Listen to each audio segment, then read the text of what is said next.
Hello, and welcome to Sunday Book Day. I'm your host, Fairy Princess Lolly.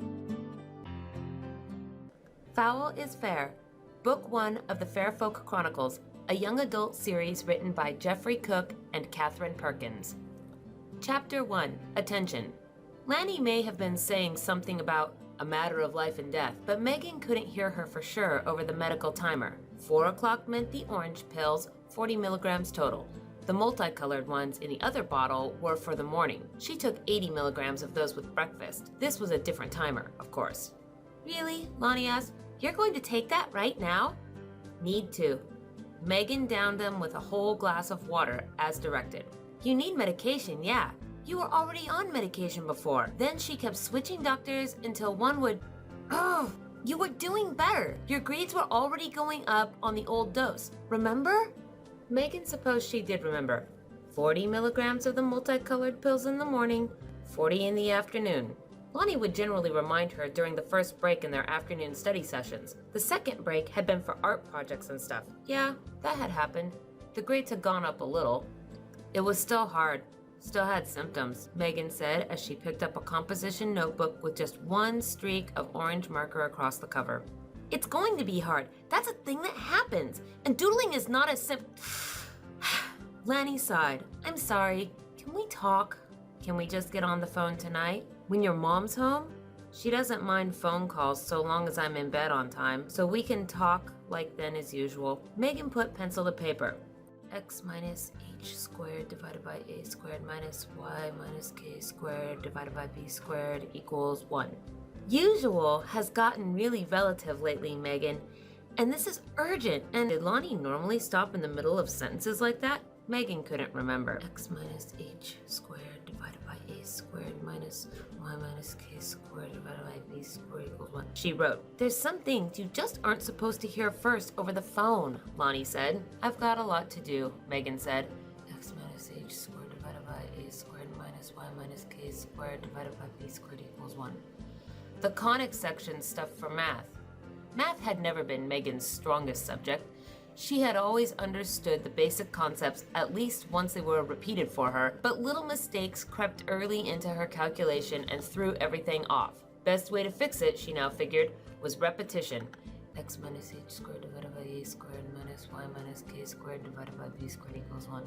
The upcoming conic sections project was a big deal. She might get her first A+ outside of art or music classes in a long time if she stuck to the plan and didn't blow it. Not that she'd gotten any plus in art classes this semester, what with whatever problem Mrs. Chang had these days that made her keep asking Megan if something was wrong. But that was beside the point.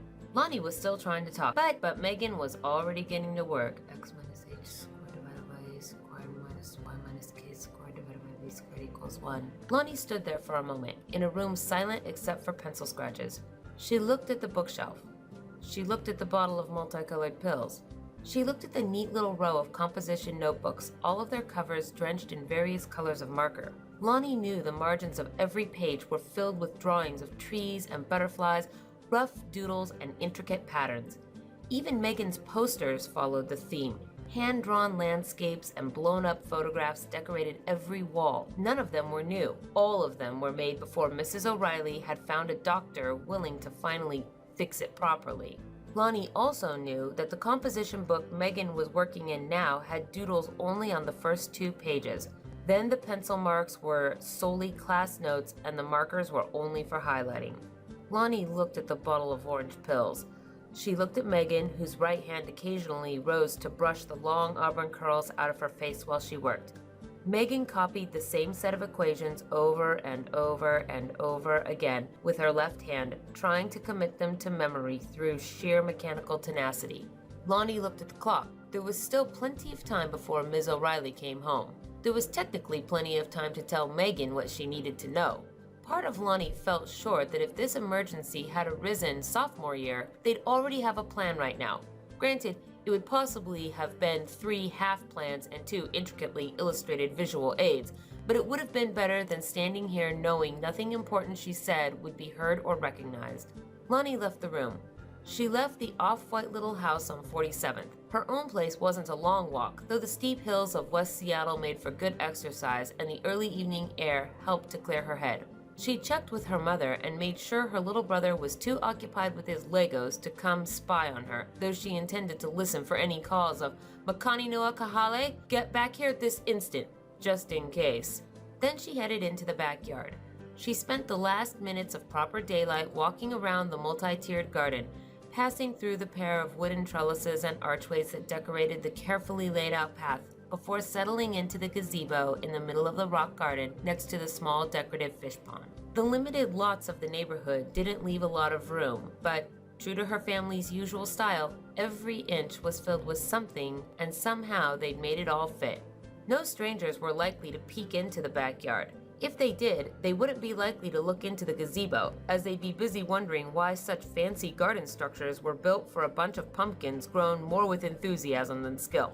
If anyone had looked, however, they might have seen a short, stocky 16-year-old sitting on a bench and staring as a crow flitted down from above and landed on the railing of the gazebo. The bird looked at her quizzically, while Lonnie paid more attention to the butterfly perched on the crow's head. "We're out of options. If we're going to tell her, she's going to have to listen. Do it tonight, the orange ones, right on the side of the bookshelf." The wind rustled through the trees. "Just the orange ones. I'm not going to get in the way of her being a functional human being." Lonnie looked at the crow as it started to take off again. "You know what I mean," she answered what no stranger would have heard. Thanks for tuning in to Sunday Book Day.